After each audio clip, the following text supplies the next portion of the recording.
பிரம்ம முகூர்த்தத்தில் ஏற்றக்கூடிய விளக்கை பற்றி. என்னுடைய பல பதிவுகளில் காலையில் விளக்கேற்றி இறைவனை வழிபாடு பண்ணணும்னு சொல்லியிருக்கேன். பிரம்ம முகூர்த்தத்தில் எந்திரிக்கும் போது விளக்கேற்றணும், நம்முடைய அன்றாட கடமைகளில் அது ஒன்று அப்படின்னு பல முறை பல பதிவுகளில் சொல்லியிருக்கேன். விளக்கை பற்றி பேசும்போது கூட காலையில் இந்த நேரத்தில் விளக்கேற்றினா நல்லது அப்படின்னு கொடுத்துருக்கேன்.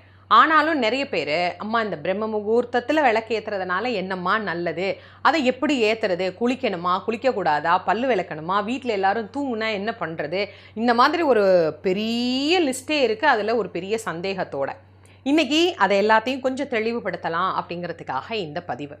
பொதுவாக காலையில் நம்ம ஏற்றி வழிபடக்கூடிய விளக்குகளில் மிக உயர்ந்தது அப்படின்னு எடுத்துக்கிட்டால் பிரம்ம முகூர்த்தத்தில் ஏற்றக்கூடிய விளக்கு.